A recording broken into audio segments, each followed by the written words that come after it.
Hello, everyone.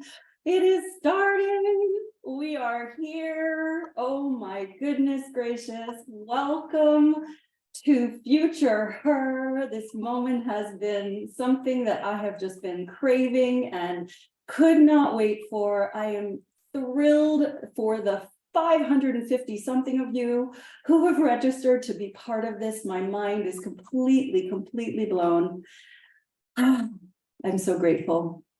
I'm so grateful to every single one of you. And so as we gather, as we get ourselves ready to go, I want to say welcome. Welcome to the Power Experience. Welcome to the Future Her Conference.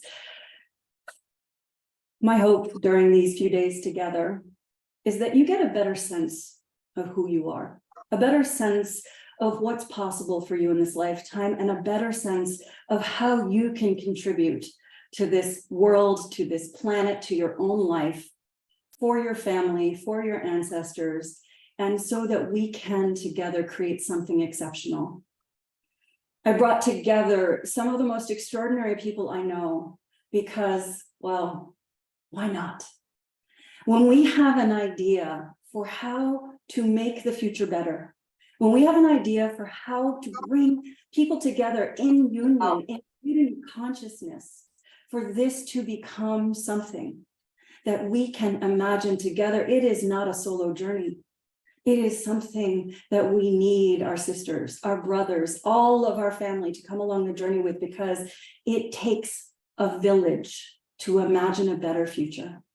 And so I am so honored and excited to have these incredible 21 speakers who are going to be sharing their wisdom, their genius, their vision for the future with you. And I can't wait for you to meet every single one of them. So if you're here, do me a favor, drop into those comments and say hello. I'm just going to tag everyone and tell them we're live for the beginning of Future Her. The cool thing about all the work that we do is everybody is invited to come play. That's why we did this as a free conference, because we want you to have an opportunity to learn from some of the best. And that's what we're here to do. So welcome to Future Her. I am so excited for this opening ceremony. I have brought one of my favorite people in the entire world to join me. And so I'm going to invite her to come up on stage with me. This woman is someone you should know. Her name is Verna Myers. It's V as in Victor, E-R-N-A Myers. I have known Verna for almost 20 years. We have been buddies. We've been BFFs. We've been colleagues. I was the CEO of her company. She's absolutely a magnificent genius. If you have not seen her TED Talk about walking boldly towards your biases, you should. It's incredible. I am honored that she made time in her calendar to speak with us today. Please welcome Verna Myers. Hello, sis. Hi, my friend, my girlfriend, my advisor, all of the ways and roles in which you've blessed me with. I am grateful to be here. I'm so excited that you have called us all in.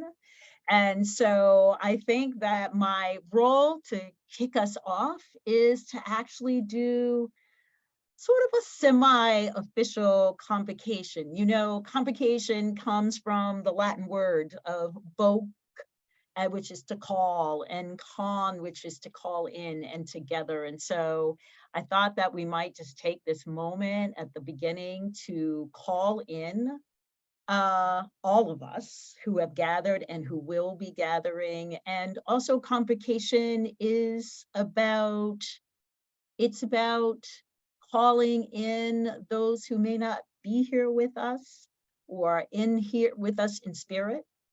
So, I mean, some of you might close your eyes, you may bow your head, you might also just want to be, whatever you do, to be present and intentional. And I will guide us as we begin. So I just want to call out to all that we hold as divine and sacred. You might call them God or Mother Earth or the Creator or your source. I want to call in also our ancestors and those who have gone before us and serve as our guides. May we be grateful in this moment, and we bless all who are here with us. We are full of anticipation and joy. And we pray that we open our hearts and our minds, that we have a beginner's mind as we start off this conversation. We know that our words have power, so we bless all that will be said for the upbuilding of our hearts and our lives, and those who are here in spirit as well as those who are present. We're speaking to our existence, speaking into existence, our connection, our oneness, our unity, justice and love and peace. We see ourselves, and may we see ourselves even more. May we be curious and full of curiosity and compassion for others as well as ourselves. May we bring a spirit of love and creativity and possibility. May we be present for each other. May we be courageous and let go of our sense of limitations, let go of our mental models, let go of all the stories and the past behavior that no longer serve us, and make way for new thoughts and new possibilities and ways of being. So we're calling in and we're breathing into our courage and our goodness and our self-awareness and our self-worth. And we're breathing out the fears and the anger and the confusion and the separation. I also just want to bless each and every one of our speakers and all who have made this moment possible. And I especially ask a blessing on Susanne for the courage that she's shown, her vision, her excellence and hard work that has brought us all here today. Thank you.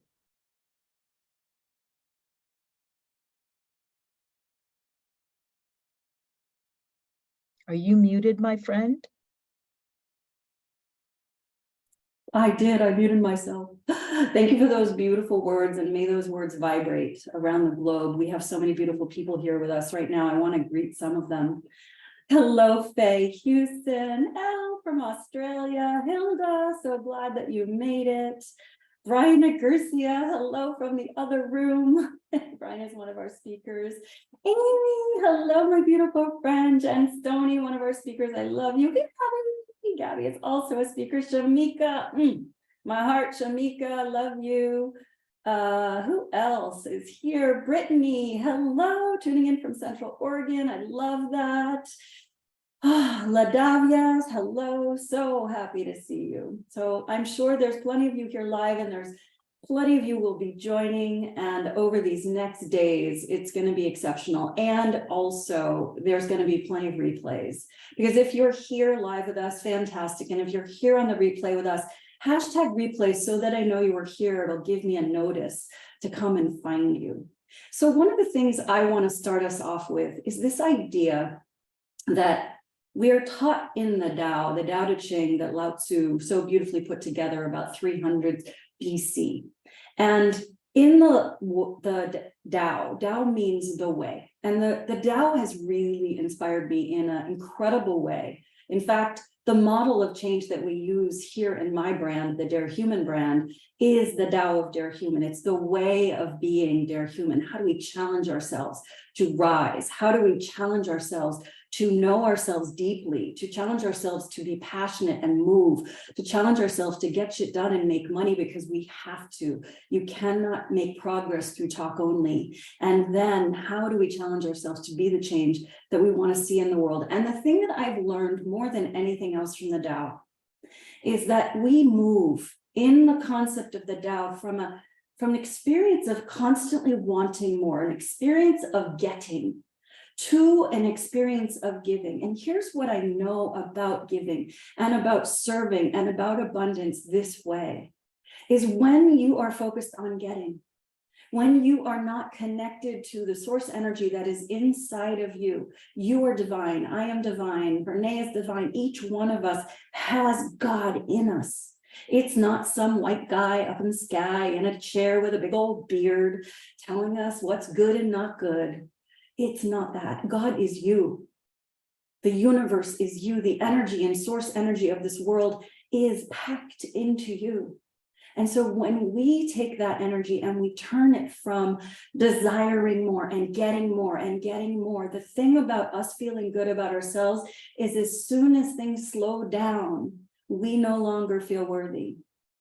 But I will tell you the fastest way to feel good about yourself is by giving. The more you serve, the more you get.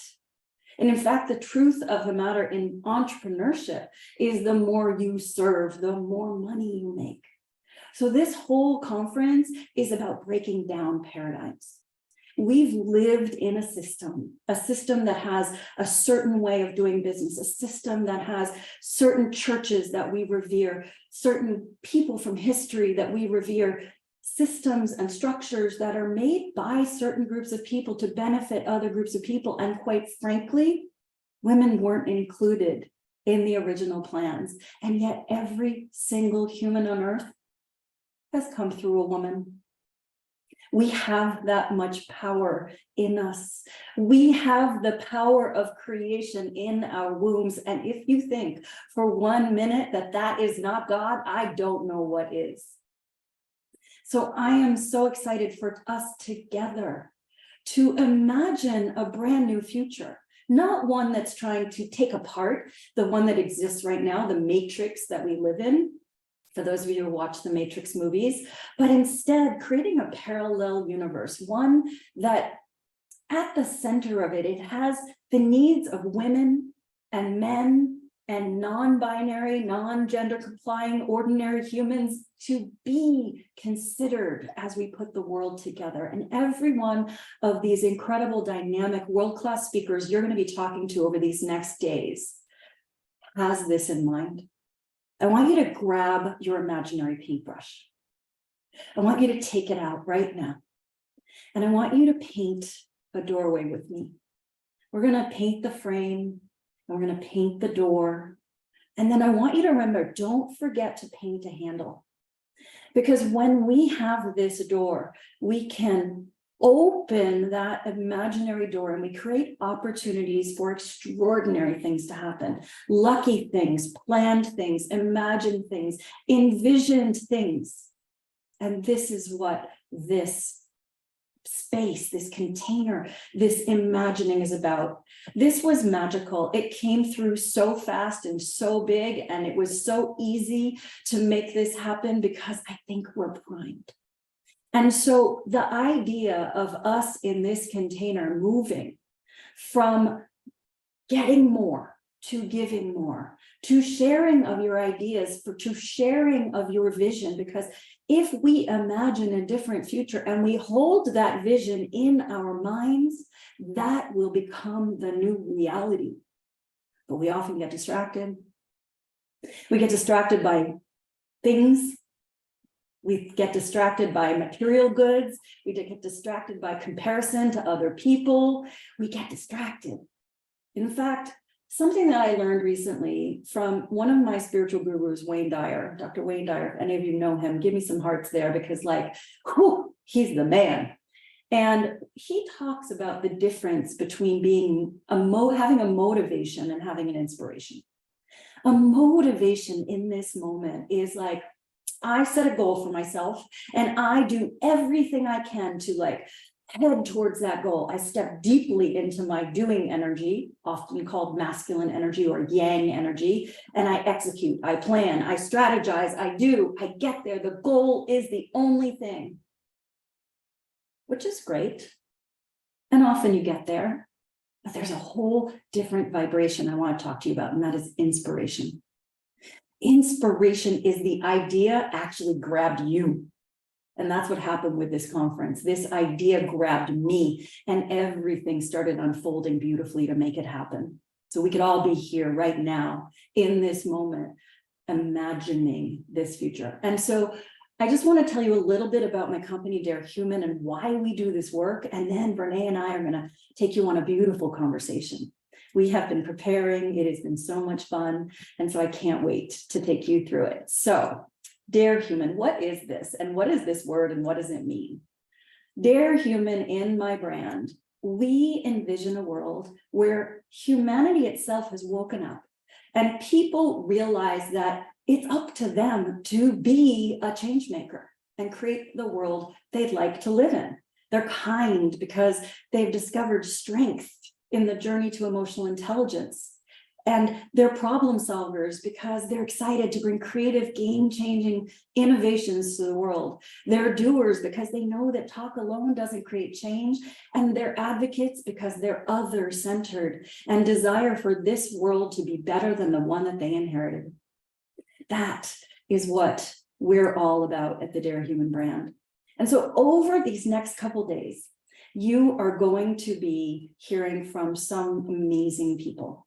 And I want you to keep an open mind. Verna always uses this expression, listen to be changed. And she's going to be talking about that a little bit more in the future right here. But I want to just give you an idea. So when you get information, right now I'm speaking, you're getting some information from me, hopefully a little inspiration too, maybe a little motivation, we'll see. But the idea is that you are getting information. The question is, what do you do with it? What do you do with the information that's coming through? So I want you to imagine for a second that you're a plant and you're a plant and you're healthy and you've got lots of green leaves and maybe some beautiful budded flowers. And it's just, the sun feels so good. And when I get that water, ooh, I can just spread my leaves. Yummy, yummy, yummy. So I want you to think that the water that the plant gets, that is information that's coming to you. It's here to feed you. It's here to be one with you. But the thing about water is it does not feed the plant until the water moves through the soil in the pot. So as it goes through, that's your opportunity to transform yourself. You might hear something and you're like, oh, that makes me think differently about how I've seen this thing or that thing, right? Or it might be 3 days from now where you're like, oh, I understand how that relates to me. And so that period where the water is going through the soil of the plant, that's the transformation. And then the integration, how it becomes part of your daily practice, part of your life, is that the water gets down into the soil and into the roots and it comes back up and it feeds the leaves and makes the blooms. And that is how you integrate new ideas, new thoughts, new information into your life. Information, transformation, and integration. So with that as our start, and hello everybody who's joining me. I love that you're here.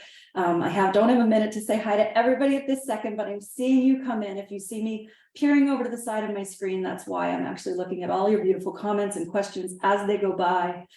I want to hand it over to Verna. Verna is a thought leader, a one in a million when it comes to seeing the world through a lens that allows people everywhere to be seen, to get opportunity. She is the Vice President of Inclusion Strategy at Netflix. She has had before that a company for many, many decades that I had the great fortune to work with her at and run for a while. And in this company, she has created incredible learnings for all of us. And today she's here to share a few of them with us. So Verna, take it over. Thank you so much. Hey, everybody. One of the things that when you were saying about integration and transformation, the one thing I've also noticed is willingness. There has to be a willingness, and that's about making sure that your ground is prepared to actually allow that water to permeate, right? Because if we aren't willing, and by the way, it does sometimes feel like, I don't know how to do this, or you might be actually feeling like, I'm so far behind. Especially when you learn things, you're like, how could I not understand this? And also many of us have been trapped in ways of thinking. And so it feels hard to change and to integrate to the point that it actually shows up as transformation. And so one of the things that I would say is willingness, willingness, willingness. Sometimes, Susanne, when I can't get myself to change on my own, I just say, I whisper a prayer, and I'm just like, I'm willing. I'm willing. In other words, I'm just inviting all of the things that make things possible. They're like, she's willing. Let's see what we can do for her, and it really does make a difference. The other thing that I would also sort of bring to our gathering today is listen to be changed.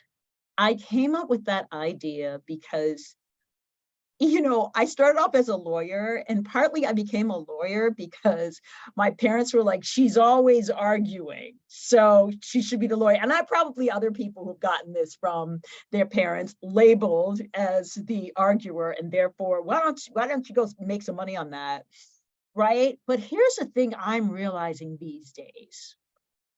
All of this is just opinion. Much of what we say is truth is really like our personal truth, which is cool, as long as you know it's opinion. And so the question might be, what do I need to listen to differently? And am I allowing the possibility of changing my research, usually not, but the opinions that I'm holding so tightly? And so partly, just the convocation was like, can we use a beginner's mind? Can we use a growth mindset? So listen to be changed means that even when people are saying something you don't believe, you're not formulating the argument while they're talking. You're actually saying, I'm okay with allowing this to penetrate, to trickle down, to transform me, and that I'm okay about being a different person when I'm finished listening. And so, are you okay with that today? Are you okay with allowing yourself to be changed? And one other thing that, there are two things that I also think help with this. One is trying to hold things without judging them. You'll have plenty of time to judge them. There's always time for judging, okay? But what if you just kind of resisted that instantaneous judgment, like, oh, I don't know if I like her shirt. I'm not sure whether, there's stuff that happens when we're listening to other people. I do love that shirt and I do love the color. It's quite good. No, I'm not talking about that. But that whole idea of like replacing the judgment, the shame, the attack, the blame. And by the way, sometimes it's going to others, but sometimes it's going to us. So we can't learn, it can't penetrate because we're so busy blaming ourselves or judging ourselves or attacking ourselves. Instead, replace that with curiosity and empathy. Yeah, I wonder why she has that opinion. I wonder where that comes from. I wonder, when did I think about it that way? And also, how might I bring empathy? And how might I bring understanding? And what might I do to walk in someone else's shoes and consider what would be helpful to them? So that actually also breaks open the soil and allows for us to experience what is available to us. And then the last thing, Susie, is that, oh, that's my name for her, but you all can't really call her that unless she says she can. But it's about this idea of multiple realities. Sometimes we're just being way too binary in how we think about the world. It's either this or that. I'm either right or you're right, or you can't be right and I be right at the same time. Hey, y'all, have you not noticed there are multiple realities existing in the exact same place? Yeah, there are multiple realities existing in the exact same place. And so we sometimes mistake those as things that can't be true, but it might even stretch the mind and create that penetration, that transformation where you're sort of thinking, is it possible that more than one thing is true? Coexisting realities is so important. And sometimes we can find that right within our own self. Like there's a part of us that's doing this and saying this, and there's another part that's doing this. And both of those things are true. It's just that it's not as simplistic as we've been taught to think. And the binary thinking traps us so much. So listen to be changed and try to replace some of the judgment and some of the blame and shame and attack with curiosity and empathy, and also be aware that there are multiple realities existing in the same place.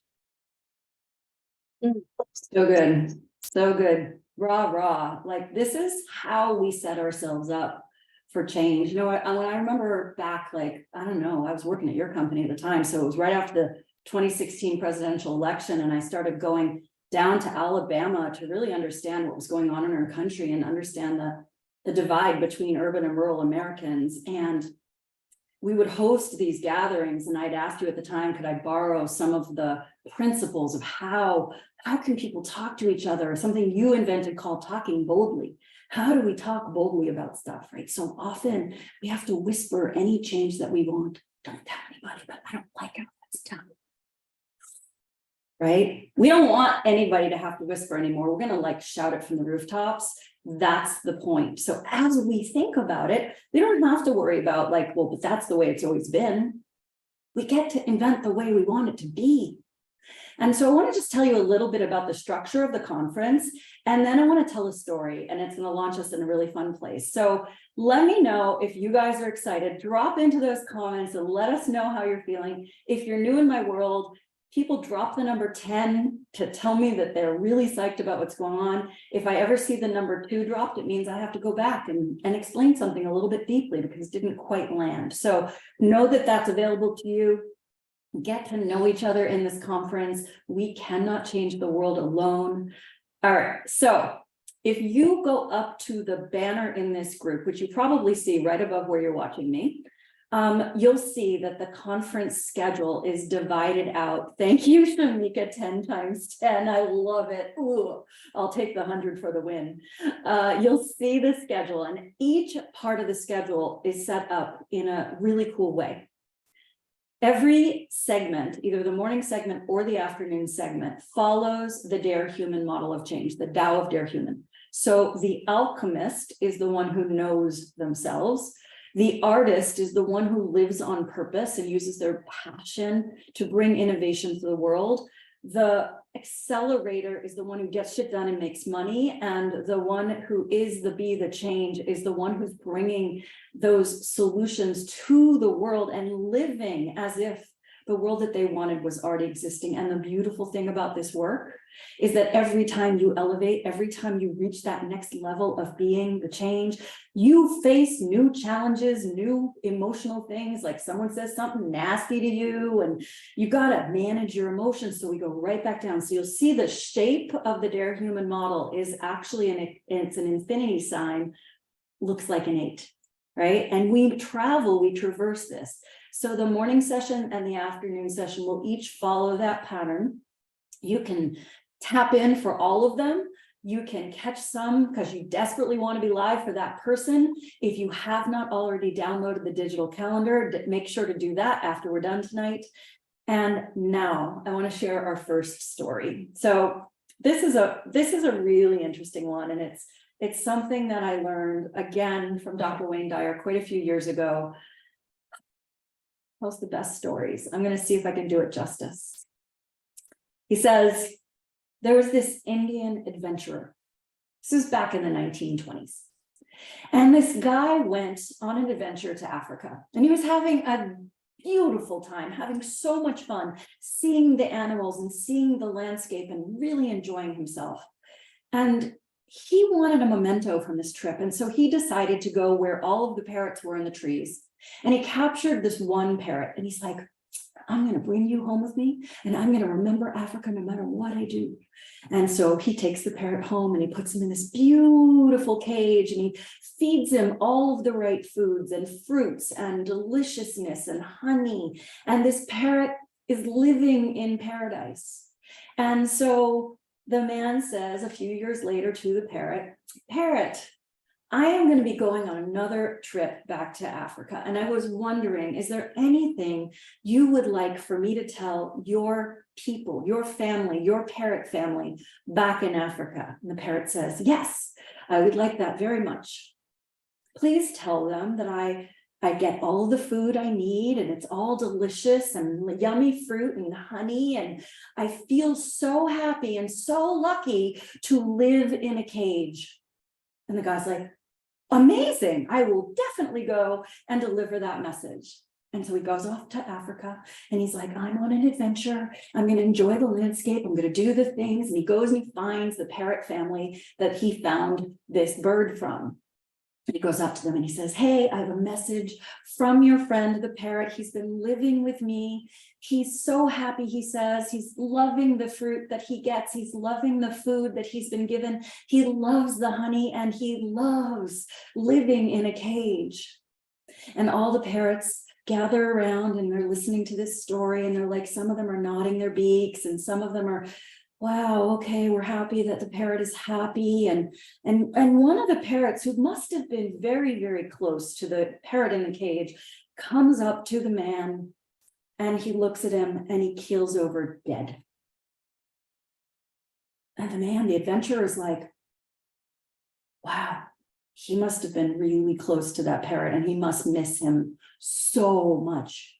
Wow, I'm going to have to go home and tell the parrot that this happened." And so after he finishes his adventure, sees go back, and his parrot is still in the cage. A friend has been taking care of him. He says, "Parrot, I saw your family. I saw your friends, and they were so happy to hear that you're doing well. But the strangest thing happened. One of your closest friends, it must have been, came up to me, and he just keeled over dead." And in hearing this, the parrot dropped to its knees, and it keeled over dead.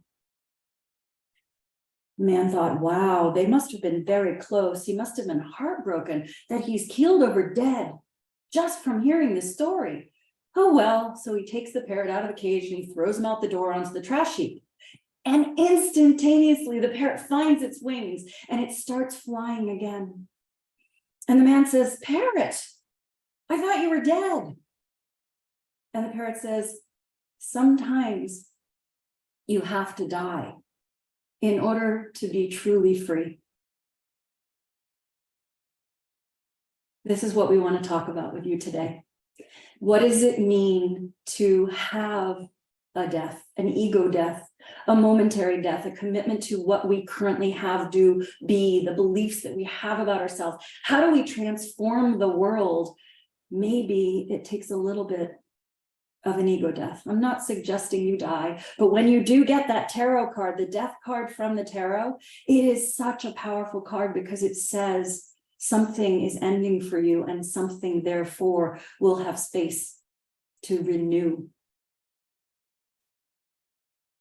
Come on, bring it on with me. Let's do this.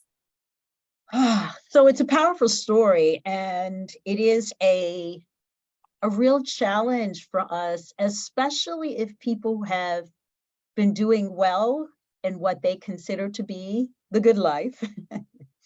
When you come say, "Hey, you maybe want to die a little," folks are like, "No, I'm doing good on my own," right? But when I think about the things that need to die in order for us to truly live, and to live not just for ourselves, as you mentioned, but on the behalf of others, I think about the work that I've been doing for a very long time on bias, but more importantly on countering bias and creating opportunity and equity and connection across difference.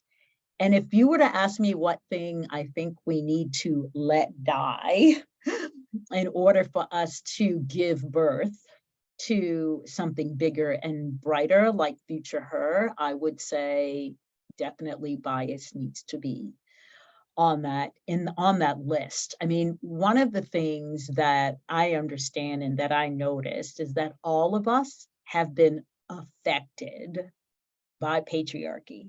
There's not, they're very, okay, I'm going to just say this because I already said some things are just opinion. So I'm going to say it's my opinion that there are very few of us who have escaped the negativity of patriarchy, even if we don't see it as negative, right? The sexism, the racism, the homophobia, all of that, xenophobia, all of that is sort of what we have learned as the way. And as a result, we have absorbed so many biases that trap us in our understanding of what's possible. So I want to speak first from the personal, because I think that's where we always have to begin. And some people who've actually heard my TED Talk know that I tell on myself quite a bit. And one thing I talk about is being on a plane one day and hearing the voice of a female pilot come over the PA system and feeling like, yay, you know, we've got women in the cockpit. We are moving up, like we are in the stratosphere, like literally and figuratively, and we're flying planes and it's all awesome. And I was so happy about it. And then a little bit later in the trip, it started getting kind of turbulent. And I was like, oh dear, I hope she can drive. Yeah, me, like a diversity expert and a woman. I've been a woman my whole life. And I had no idea that this was sexism. And I only realized it when I was coming back on the other leg and it was a male pilot, and it's kind of always a male pilot, and it is often turbulent and bumpy, and I have never questioned the competence of the pilot. Why is that? Because I got taught somewhere, you know, big tube in the sky, I want a guy. That is just an automatic association.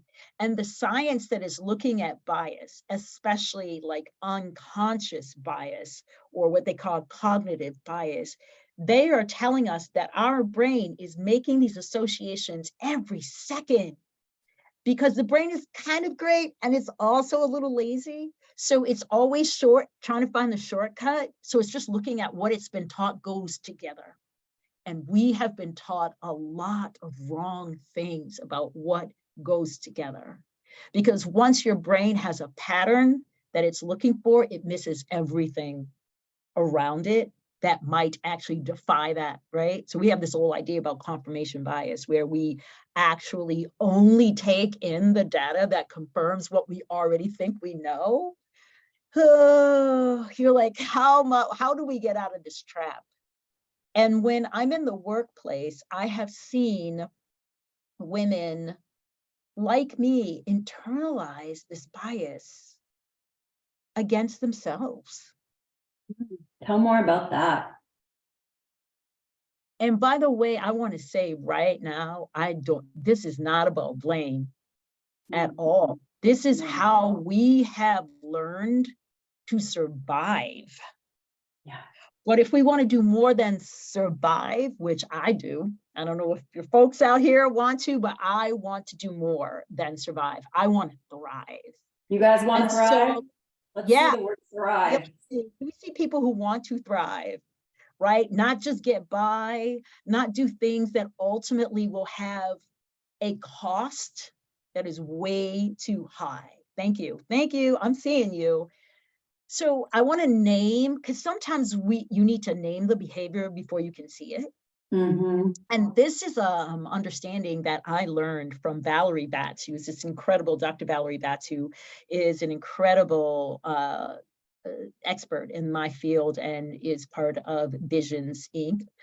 .org, but she has created this whole way of explaining how in a biased system, in sexism, in the patriarchy, but also around racism, around any kinds of areas where we have marginalized certain groups, seen them and talked about them as less than and not as good, and other groups, because by the way, you need both.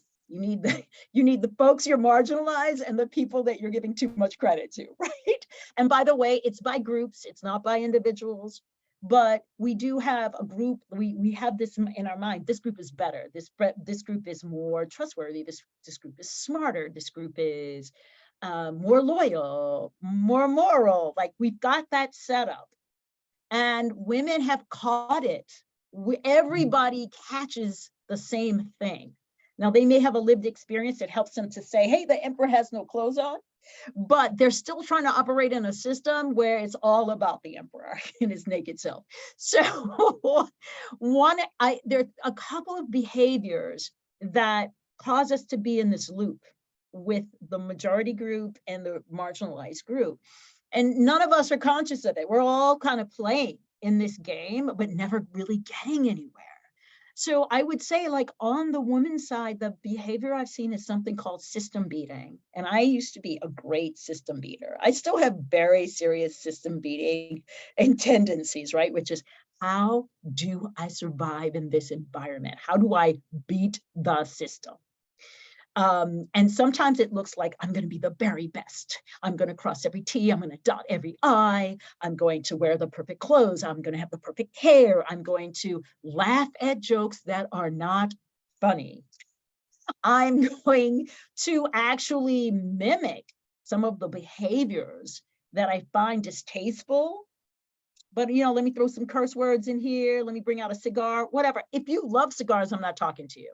I'm talking to, if you love golf, I'm not talking to you. I'm talking to the folks who turn ourselves inside out to gain some kind of respect, you know, or some sense that, you know, you belong. So that's system beating.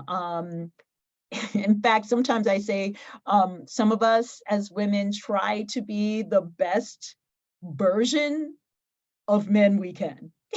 You know, we're like, don't worry about us. I mean, seriously, Susie, I came up in the legal field where it was a long time ago, y'all. And so we would go into law firms and we would wear like these button-down shirts, and then we would wear like bow ties. The business bow. It wasn't pretty. No, but we were trying to fit in, right? We were trying to fit in. When they were wearing ties, we needed something to show our authority, so we wore the Betty Business bow. It's embarrassing. We were like, hey, don't think of us as women, really. I mean, if we do have to have a baby, we're helping, okay? But if we do have to have a baby, we'll just do it on vacation.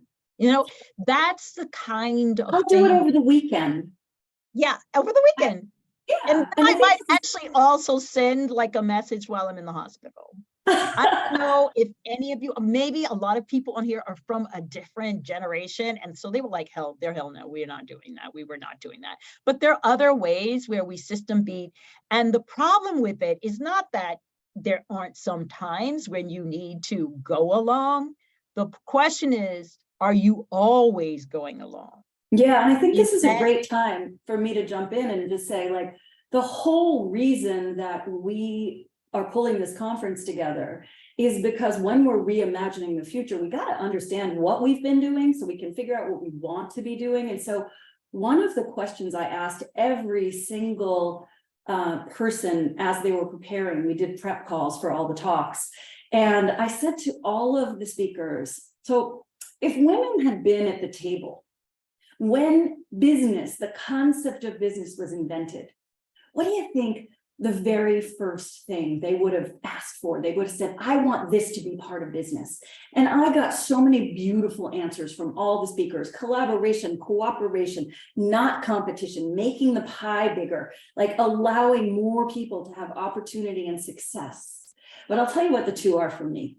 And I don't know what they are for you, but for me, like, I cannot imagine a woman participating in the inception of the concept of business without wondering where her children are while she's working. And so I think women would have been like, we're going to have a sales and marketing department, we're going to have a tech department, we're going to have a child care department, we're going to have an HR department. Wait, did you say a child care department? Yes, I did. Because women, if we were designing things, instead of just fitting into what is, we'd say, this is how we want it to work.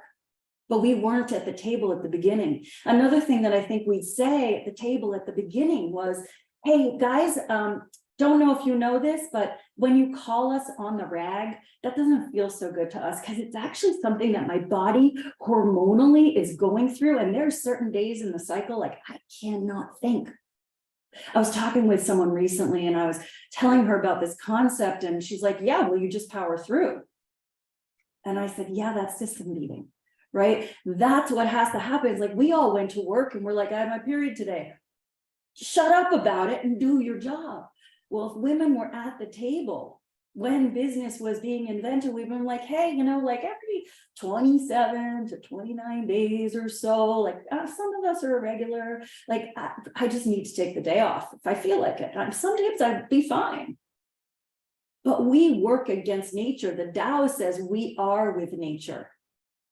If you're practicing the Tao, go ahead. You know what I love, right? I love that the word menopause is now in the workplace. I remember about 7 years, okay, who knows how many years ago, because I feel like I went through menopause a while ago. But I remember being at the meeting at a table, at a conference with the head person, and I just broke out in sweat. And I'm like, can he see the sweat that is on? Should I just should I go? Should I leave? Come back? That seems kind of rude, but I am perspiring all over the place. Now, I mean, so here's some things I am seeing that women are just saying, you know, menopause is I don't know. I'm like, wow, that word now can come out of our mouths because here's the thing when we system beat, we aren't making space for all of who we are, which means we can only bring but so much. In other words, we can pretend but for so long, but the cost of trying to conform into what we might call the ideal worker. From way back, the ideal worker was somebody who could go to work and not worry about the children, right? And so that actually often was men. Right. And so we were like, okay, let's figure out how we can just fit into this world. But what I see is when instead of system beating, we're figuring out where to choose, where to talk, where to confront, where to offer a different opinion, where to say, hey, you know what, actually, I don't think that's that funny. Like when we can choose strategically the ways to do that, we make more space, not just for ourselves. We make more space for all women. Yeah, I got a serious story here. All people. And that I think is so important for the future of how we would like the workplace and our society to look. So important. I want to share a quick story here. Something had happened to me probably 5 or 6 years ago. And I was going through menopause at the time. And I was asked by the city of Boston to host a conference or a gathering of all of the venture capital people, primarily men, in the city of Boston, and all of the female entrepreneurs who are trying to get funding from these men. Now, we know historically and statistically that 2% of all venture capital money goes to women. We're trying to break this stigma. It's terrible. But, you know, why do women not get as much money? Maybe because they don't go on the golf course, maybe all these things. So I was doing this whole workshop on gender bias, gender harassment, and, you know, all the things that go with it. And all I asked from the people who are running this is please put the AC on at 65. That's all I need. Just put the AC on because I was going through the menopause. And I'm up there and I get to the room and they're like, listen, Susanne, the AC's busted. And it's a summer day in Boston. And I'm up there and I am holding space for probably 500 people in the room. We're talking about really hard topics and we're having group work where people are talking through things. And oh my God, my hair was soaked at the end of it. And one of the guys comes up to me afterwards because he's clueless. And he says, I could tell how hard you were working during that because you're so sweaty, but that was fantastic. Just what a girl wants to hear.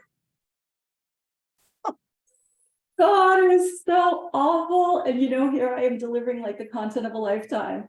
This is what happens, ladies, because we haven't educated the people around us because we didn't have much of a voice. And that's why we're here right now, making And sure. nowadays, the nice thing, and this is what I mean about courage.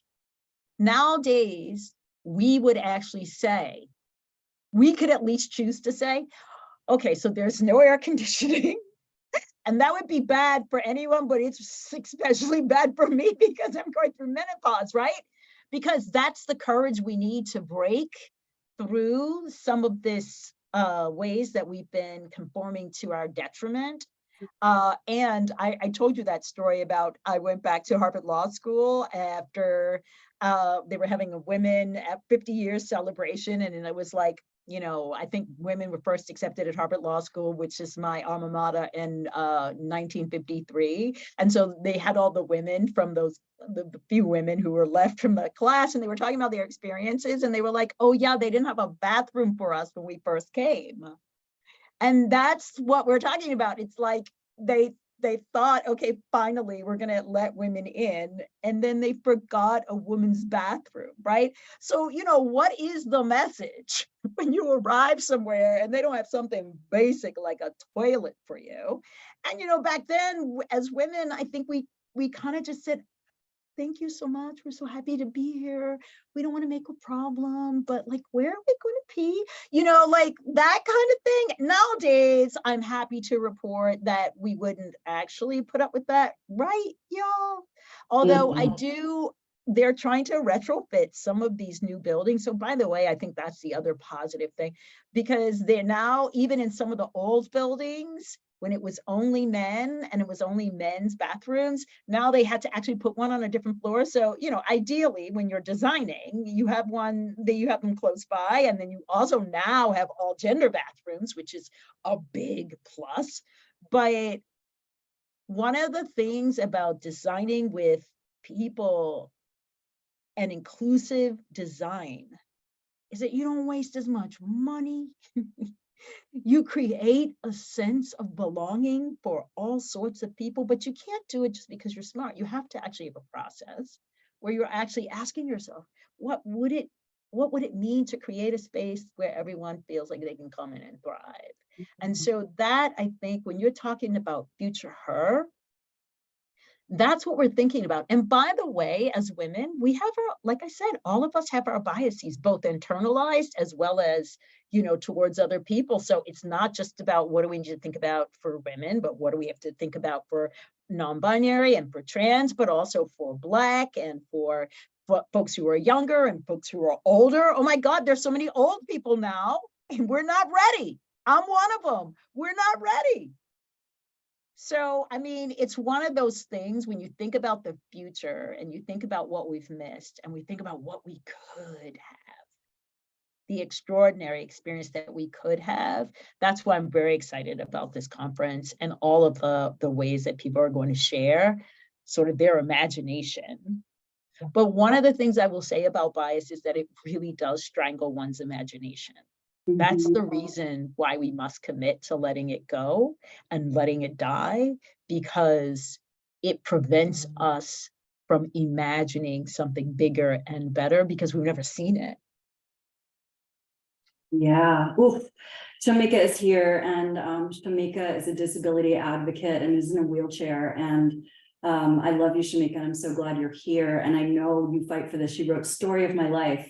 And it's true. I mean, women are 51% of the population, and yet we are not included. Can you imagine what it's like for people who are more on the lower numbers of how many of them are participating in society? And so, and one of the things I want to share about this is that I have the great honor and privilege of working with startup entrepreneurs and experienced entrepreneurs online. And there's a lot of them who are learning to use their voice, because for a million years, Ella's here too. She's also a disability advocate and one of our speakers. I'm so excited that you guys are here. And I just lost my train of thought. Oh, I know. I have this great opportunity that I get to work with women online in the beginning of their entrepreneurial journey. And, and as they grow their entrepreneurship, but the thing is, because we're here and we're on camera, people are afraid, women are afraid that they won't have enough to say. They won't have a big enough voice. They won't know enough information. I just want to say there's a research project that Verna could quote about how when a man goes for a job and a woman goes for a job, the woman expects herself to have 95% of the qualifications. And the guy's like, I got 50% of those qualifications. I'm going to go for it. And the woman's like, I can't apply. I don't have all 100. Right. So it's a thing that we have just been put in this little box, and we're going to break out of the box because I don't believe in boxes. But the other part of my business that is so cool is that I work with executive women at big companies, women who are climbing the ranks, because what I believe is that if we learn how to play the game as it currently is, and women can get into positions of power and influence, we can change the game from the inside. But that voice thing is no different. Because women, and you're going to hear from some of my clients throughout this conference who are just doing extraordinary things in the workplace. But one of the things that comes to mind is that even when you're at an elevated air level in an organization, in a corporation, there's still a lack of oxygen for women. They're afraid to speak up because when they show their power, they're called a bitch. When they show their strength, they're called bossy. When they show up in the way that it would be so easy for other people, men, to do it. A man shows up like that, he's powerful. Wow, isn't he a great leader, right? And so it's working with women to find that voice, that you're not going to lose your job because you speak up. And if you lose your job for speaking up, it's probably the wrong company for you. And I think these are really, really important to notice, because there was a thing I used to do. I was in technology for over 20 years as a consultant. And my job was to make the people in the room, especially like when I was in these huge corporate boardrooms at Microsoft or Standard & Poor's or any of these big companies, my job was to make the men at the table feel like they had come up with the idea, because then they'd want to actually implement it. If I came up with the idea, I'm like, well, yeah, we hired that consultant. She's supposed to tell us what to do, but we can't really listen to her. So what I got really good at is saying stuff like, well, this might be the dumbest idea, but sometimes dumb ideas elicit a really good idea. So let me share my dumb idea. Now, my dumb idea was always like the exact answer that they needed. But if I said, I think we should do this, I wouldn't be listened to. I had to dumb myself down because I knew that I wouldn't get invited back. I make the guys feel uncomfortable. I didn't get another consulting gig with that company. So I did what I needed to do to survive. Would you do that now, knowing what you know now? And if not, why not? Love that question. Back then, especially at the beginning of my technology career, because I came in as a consultant young, I was like, it was the beginning of the internet. And so from the very start of the internet, I was like one of a very few people who did what I did. And so people called upon me. My name was known. I was always referred business. And so I was young. I didn't have other female role models. I was often the only woman, not only in the room, but on the floor. Maybe there was a woman from marketing. Maybe there was a woman from HR. And so I did not feel like I had the potency that I have now, the knowledge that I have now, the ability to quote statistics and to talk about bias and to talk about gender harassment and to talk about not hearing women's voices. Now I feel like I'm armed. And I think had I been armed then, I probably would have, because there was one time when I was in a room full of guy engineers and I asked the question, it was the beginning of the web, all the technology was new. And this guy looks at me and there's 20 engineers, 20 male engineers in the room. And he says, you are the stupidest fucking person I've ever met in my life. Wow. And someone else in the room seconded it. And I got up when the meeting was done and I walked over to the person who had hired me for this job. And I said, I quit. I'm done. I don't do this. I don't get abused. So I knew the emotional abuse I wasn't going to tolerate, but making myself smaller. And I watch women today at all levels. It doesn't matter where you are in your entrepreneurial journey or your business journey or your corporate journey. It doesn't matter. We all face that fear. I want to Or just you're, everyone shout it from the rooftops, even if you're wrong. That's how we learn. and I would also say, like, it's sort of, for many of us, it starts in our families. We learn to be smaller than we actually are. And we're actually kind of coached by often people, hey, don't keep it down, whatever. And, for many of us who it just is never going to be okay to be quiet, we've had to deal with all of the negativity that comes with that. And so consequently, like, if anyone who's listening to this finds it hard to be in their full self, you've got it honest because you've had years and years of people suggesting that the best strategy for you is to be quiet. And I do remember, like, finding my voice again, but boy, it took a while to find my voice. And so if that's something that you're feeling right now, you are in good company, because that is sort of the messaging that is in the old world.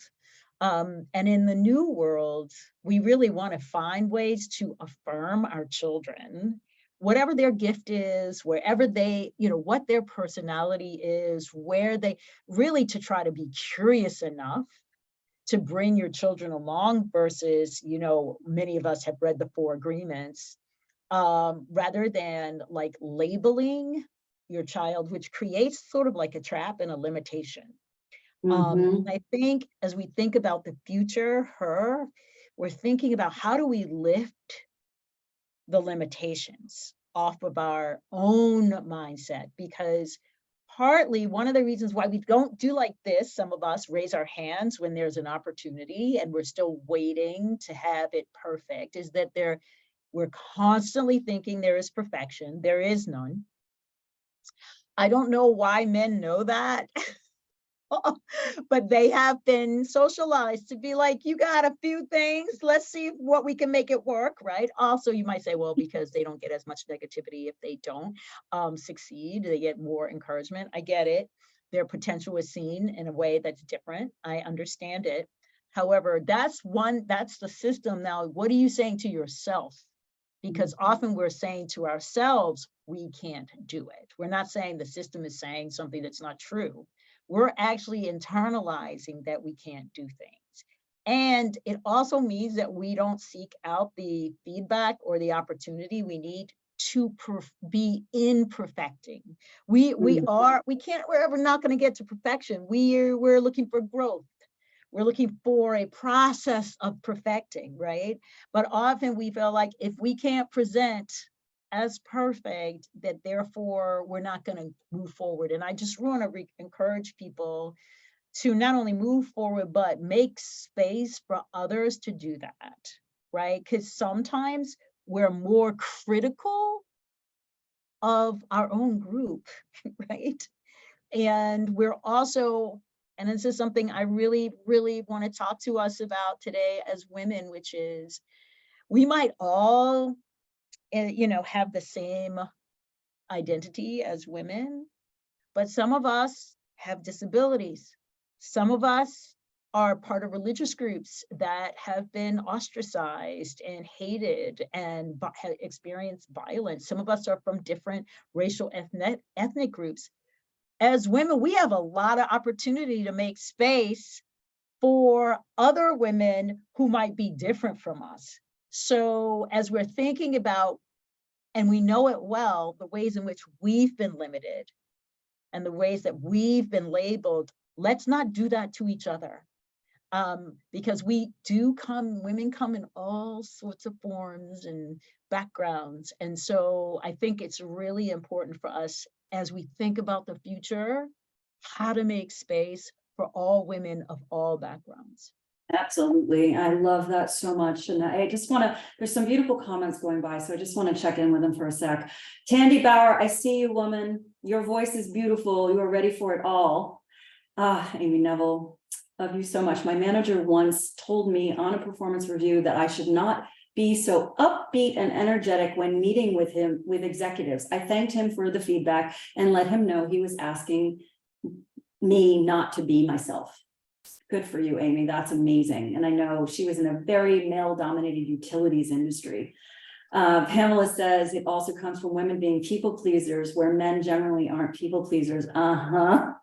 So true. And this is the thing, is, this perfection, I like to say progress is the only form of perfection. It is the only one. I also say that patience is my favorite business strategy, because if you are patient and you're focusing on progress, you are not going to say, I need to be perfect before I start. And so I truly believe, just take the leap.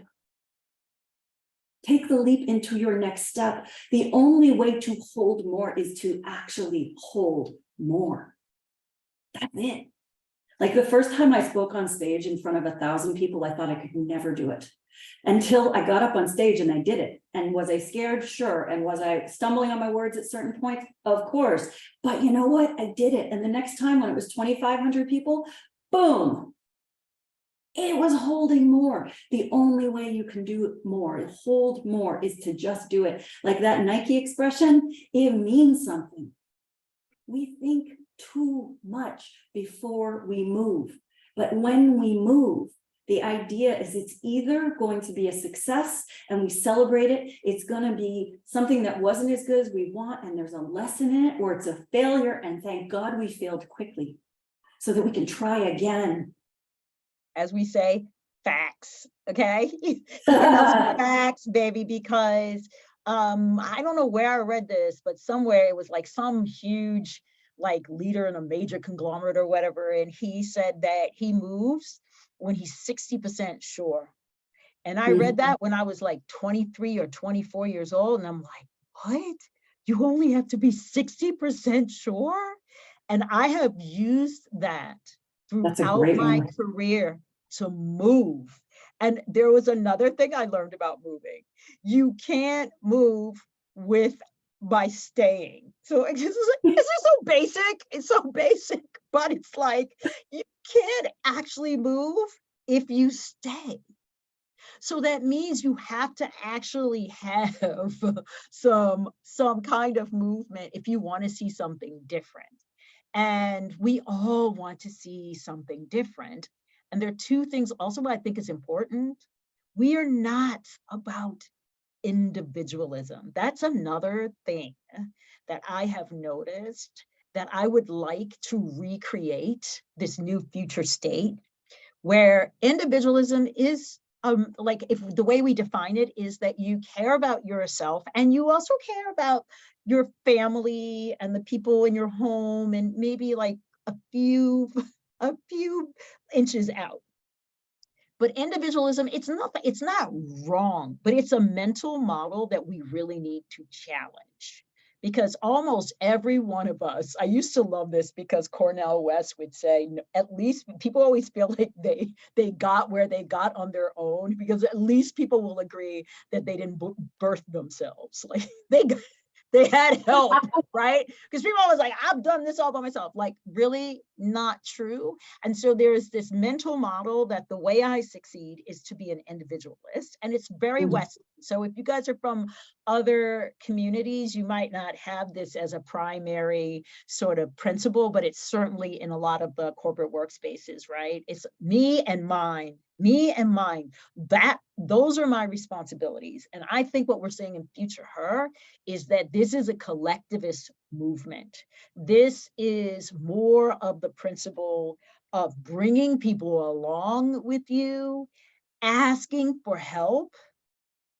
Almost none of us make these leaps without help, without inspiration, without modeling, without someone coming in your bad moments and saying, you got this, right? And we do feel like sometimes, oh, this is an example of weakness. I needed to help. I needed to ask for help. No, this is an example of being a human being and being honest about what it takes to thrive.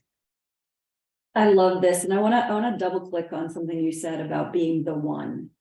And because we do live in this individualist society, and yet the world didn't start that way. Back in the early Stone Age, 50,000 years ago, the men and the women of the population, the male and the female of the population back then, were completely equal.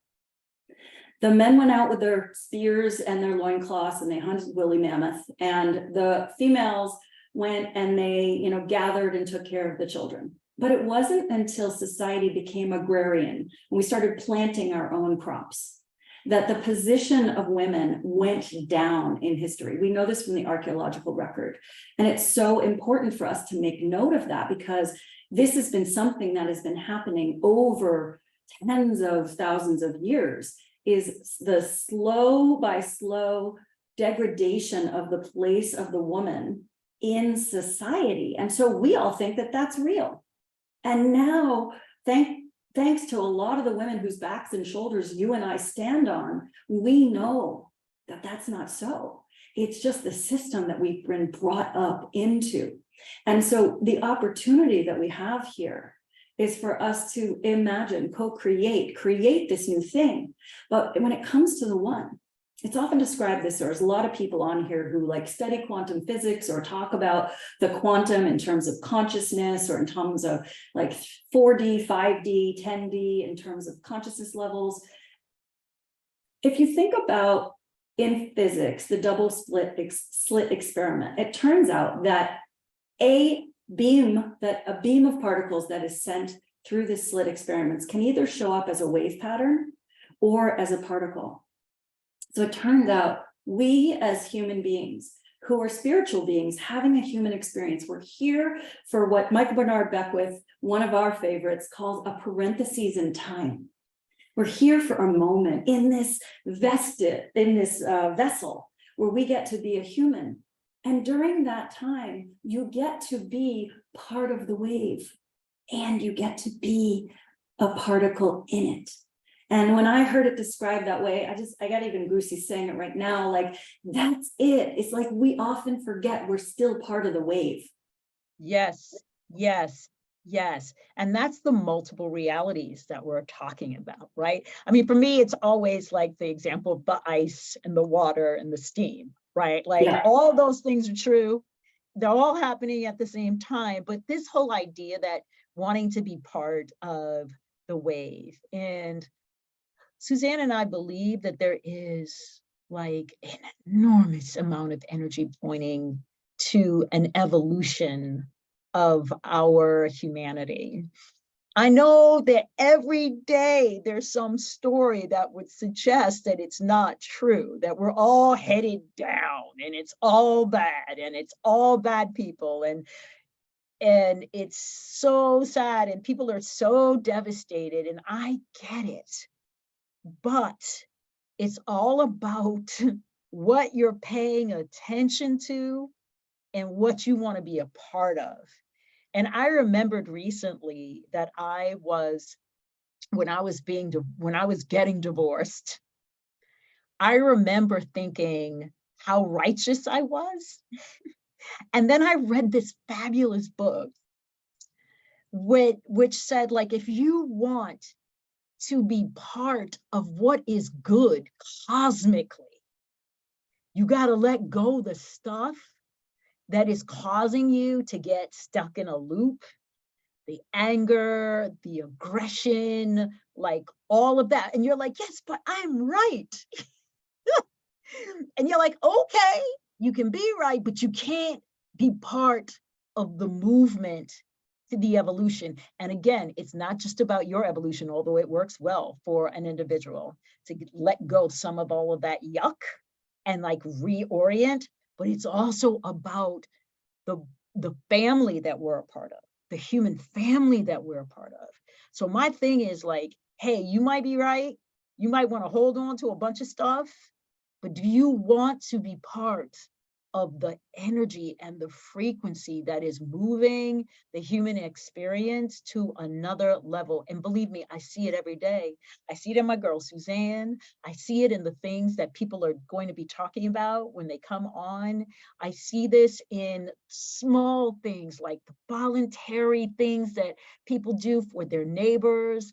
I see it like when people let me over in traffic and I wish that instead of a horn, I had like a kiss thing I could blow.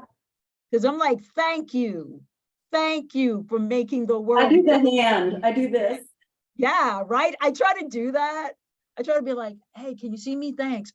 But I mean, every moment that we are part of making things better, not just for ourselves, but for others, we are making possible what we want to see, at least what we say we want to see.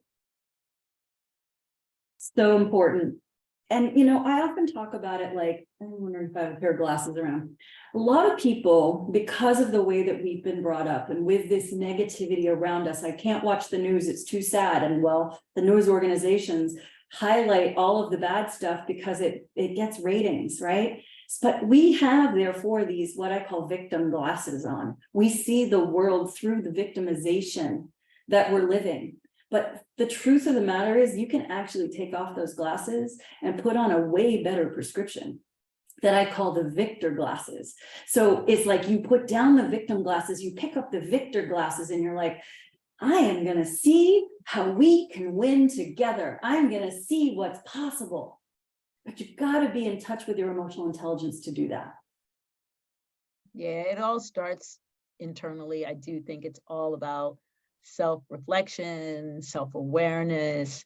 And you talked about it early on with this whole death thing. And it's like trying to see where we're invested in our own ego, our own sense of wanting to be the one, to be right, to be the only. All of that is, you know, it's steeped in what we've learned about the ego and how we see ourselves, and we're like labels, you know, we're teachers, we're mothers, we're like, and I'm like, what's wrong with that? I mean, like I was reading Eckhart Tolle and he was like, yeah, you are not the thing you do. You are not the role you play. You are a separate consciousness, right? And if you can see that, then the possibilities are there, which is not to say that people aren't having real struggles. That's real too.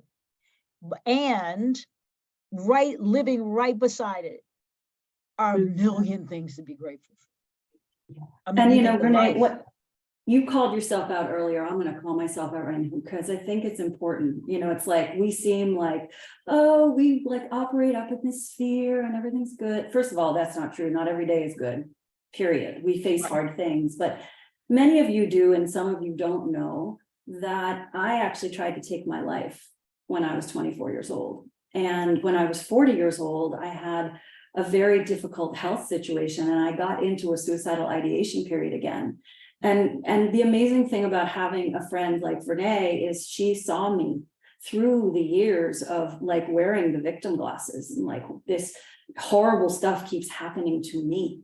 And I can't seem to break it. And yet all these people liked me.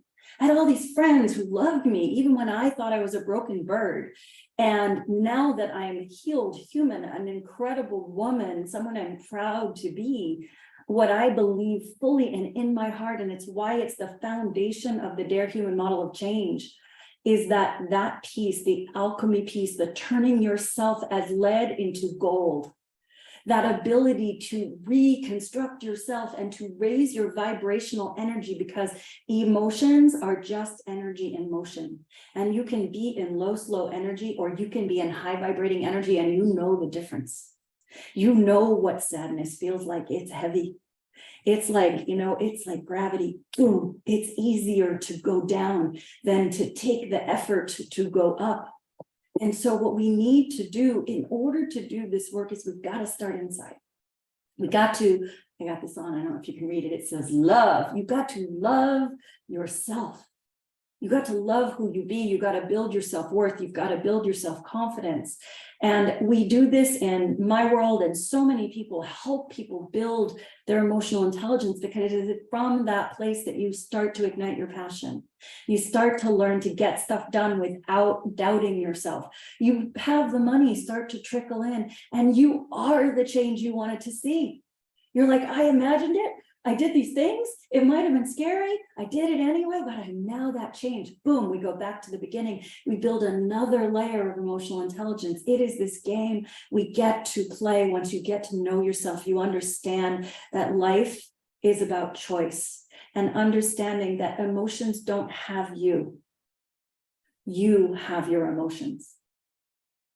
And so if we can re-relate ourselves, this is how I healed myself, is I took myself through the process of saying, is it true that this person is doing something to me? Or is that my impression? Is that my feeling about the situation? And how can I change that? And so as you go through this 2 days, this expansive 2 days together, tap in to everything that's possible. Bring your highest self to this conversation. Get busy in those comments, connect with each other. You might find a new best friend or a new business bestie here in this community, and we want it for you all. You might find your perfect coach or mentor. And I am happy if it's not me, and I'm happy it is me. It doesn't matter. We're here for the greater good, not the individual. We are part of the wave here, not just the particle. That reminds me also of another favorite Michael Beckwith quote, because he's just a very quotable spiritual leader. But he says that community brings the immunity to fear, and not enoughness, to separation, to anxiety. It's within community. And I know some people are like, yeah, but community also can also bring a lot of stress. I get it. So you got to surround yourself with the right people. And I think, before, this session ends, that we need to speak to this idea of abundance. So do you want to say a little bit about, that's another mental model that I think we need to investigate and redo, which is scarcity versus abundance. So do you want to share a little bit about that, Sus? I mean, I had a cup that was so scarcely had water in it that it was dry to the bone. Like, I lived in that place for more years than I'm proud to admit. And, I've been through a lot of trauma and drama and difficulties in various stages of my life. And I did not see the gratitude or the abundance in anything. And Lisa Wynn, who's going to be speaking on Thursday towards the end of the day, talks a lot about abundance, and I'm going to ask you to tune in because she just is amazing about this topic. But what I'll say is that we can be in lack and scarcity all the time if we're constantly looking at other people and what they have.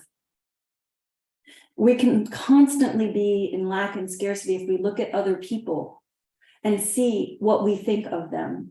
Right? One of my favorite expressions that ever came out of, God, I want to say it was Weight Watchers, is never compare your insides to someone else's outsides. Because honestly, we do this all the time. We're like, oh, she's got the car, she's got the man, she's got the clothes, she's got the purse, she's got all the things. Body, she's got the body, the hair, the whatever, right? Or even the job title. You don't know how she is at night by herself. Girl, you don't know how she's feeling on the inside, and yet you're comparing your broken ass into what she looks like. It's not true, but we do it all the time. So when we move from lack to abundance, when we move from scarcity mindset to an abundance framework, what we realize is that it is in the giving that the abundance finds us. If you're having the worst day of your life, call a friend who's having a bad day. I promise you, you will feel like $1 million, and she will too. It is in the giving that we receive. This is something that's from the Bible, from every spiritual teacher, from Lao Tzu and the Tao of Te Ching. It's from everywhere. It's like one of our core principles of being a human on the planet, is that it is from giving that we receive. And yet we live in a society that's all about profit, profit, profit, shareholder value all the time. We As forget. well as like hoard, get, and then there's never quite enough, right? Because you're always trying to climb, you're striving, you're comparing. And I do think that we've been taught a lot of that. We've been taught that your worth is based on what you have, not who you are. And I have often found in my life, like if I'm in that period where I'm just, what's it all about? And this is bad, and this is bad, and this is bad. Volunteering takes you right out of that. Because you go and you see other folks, some whom have somehow managed to be in the spot that they're in that's not perfect, but they still have a smile on their face. They still have a nice thing to say to you, and they're brilliant and they're capable. And now you're lending yourself and your resources to their success. And it becomes like a mutuality that serves everyone. And so if any of you are in that mode where you're just like, oh gosh, it's so bad, go find a place to volunteer. Or like Susanne said, like call a friend and don't do the pity party thing. Because sometimes we have friends who are like, Shell, would you like to come to my pity party? And it's not about not acknowledging the troubles. Sometimes it's about listening and you're realizing, okay, like my troubles are not even close to this. I'll go pick up my own troubles and take them with me. But sometimes it's that you have a word. Like I just have a friend who just lost his wife, who he adored. And I saw this message and I called him and I said, is it true? And he said, yeah, my wife died a week ago. And I was like, you feel like helpless. Like, what can I do? What can I say? And I said, I just want you to know, like, I'm so sorry and I'm here for you or whatever. And he goes, it's just your voice. He said, hearing your voice is blessing me. And I was just like, you want to do so much more, but you're like, okay, I picked up the phone. I did a thing that a lot of people don't like to do, right? Which is like, what am I going to say? Sometimes you're just listening. Sometimes it's just the fact that you reached out that made a difference. And so that's another example of how we, like our love, our understanding, our compassion grows more compassion, more love. It's an enormously wonderful thing that love begets love. Like that's the most exciting thing about being a human being. And I'll say this, if you don't have the ability to volunteer, if you don't have the physical wherewithal to volunteer, if it's not something that's in your world right now, I want to just for a moment remind you, there is an energy inside you. It's called the Tao, it's called God, it's called the universe, it's called source, it's called light, it's called so many things, whatever you call it. When you are sleeping at night, it is growing your fingernails. When you are sleeping at night, it is digesting your food. When you are sleeping at night, it is beating your heart. If you ask someone, how does that work? How do my fingernails grow at night, doctor, while I'm sleeping? There's no doctor in the world who can explain that to you. So there can be gratitude right inside the smallest little things in your world too. And when you start to realize this, you realize that your cup, it just needs to be full for you. It doesn't need to overflow. That's what the Tao is about. You don't have to keep filling a cup that's already full. And that's what our society does a lot. It's like more, more, more, more, and more. And somehow I hope I'm going to be feel better. When I have this much money, I'm going to feel better about myself. No, I don't know a single rich person who has not done the inner work that's actually happy with themselves. It doesn't make you happy. It doesn't make you grateful. It doesn't make you connected to unity consciousness, which is what at the end of the day, this is about. I am not separate from you. I'm not separate from Verna. I'm not separate from God. I'm not separate from all of the light in the universe. I am it. And I've been doing this thing lately where I've been giving myself an egoectomy. I am trying to see how much of my ego I can get rid of it. And the work is so deep.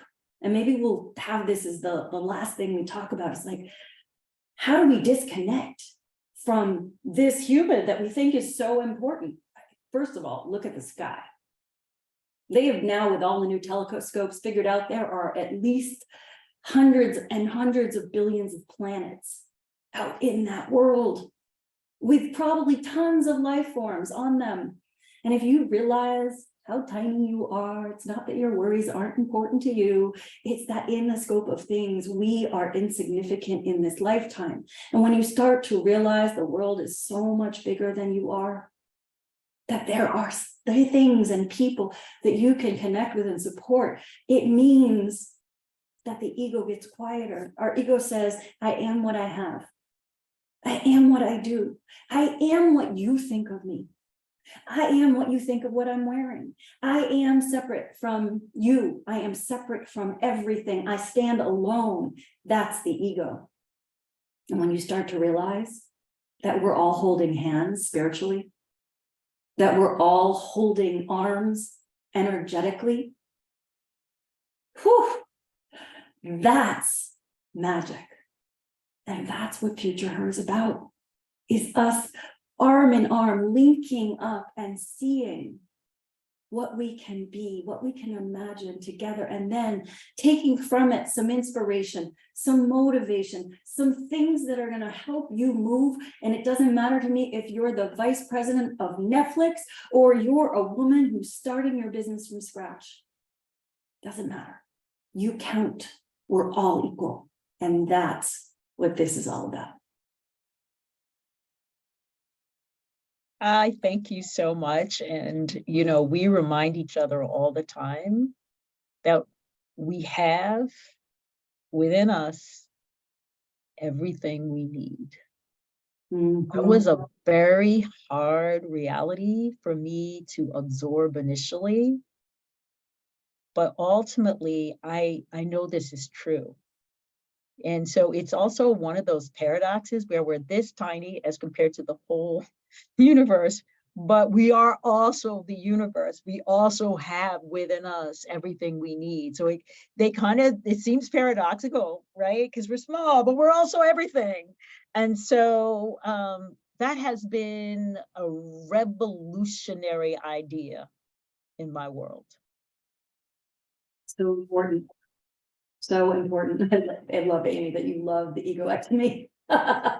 It's true. It's something I'm working on. And we all are. We're all working in progress. So here's the thing. I want to tell you how to get the best out of this conference, the most out of this conference. And then we're going to close for the night, because this conversation has been one for the ages. And ladies and gentlemen, if you have not tuned into Miss Verna Myers doing her thing, you can find her all over the web. She is just like someone who you should know and follow and be part of. So how do you get the best out of this conference? The first thing is to download our digital calendar, because it's going to tell you who's speaking about what all through tomorrow and all through Thursday. The changing of the guard, so to speak, happens at the top of the hour. So we are going to see someone at 9 o'clock, 10 o'clock, 11 o'clock, 12 o'clock, at 1 o'clock. We're going to have what's called a lunch and learn. Bring your lunch. Let's learn from people who are talking about wholeness. There are people who are slightly outside of the Dear Human model of change, but they're so important to us, because without wholeness, we can't get there. Love it. Yes, connect with Renee at Verna Myers. Perfect. And so the first thing is download the digital calendar. The second thing is decide which ones you can show up to love. Being in the live energy is very different than watching the replay. Not that the replays aren't fantastic. It's that you're watching what other people are getting out of it. You're seeing their perspective, and that's what this is all about.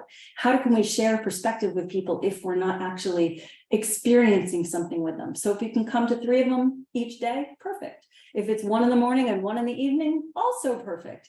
You get to do this the way you want to do it. But the way to really get the most out of this, to have an incredible experience, is to open your heart. The only answer ever is love.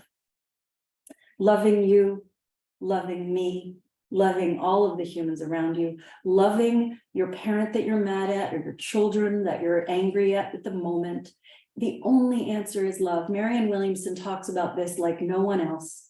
And the Course in Miracles is love is the only answer. We know that. In fact, some people call God love intelligence. That's a Michael Bernard Beckwith thing. And so embody that love energy, love who you are now and who you imagine you can be. Don't worry about how you're going to get there yet. First, let's embody the vibration of it. I want to thank my dear friend, Verna.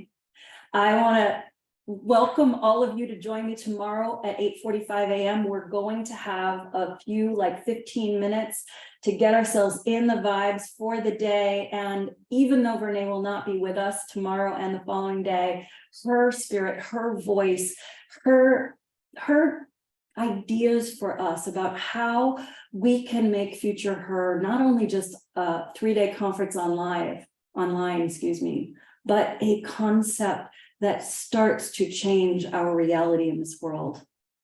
Thank you, my dear friend, for your time, Thank you. your talent, for who you are. Thank you. So grateful to be here and so grateful to meet you all and be in this space with you. Thank you. Amazing. See you all tomorrow. See you.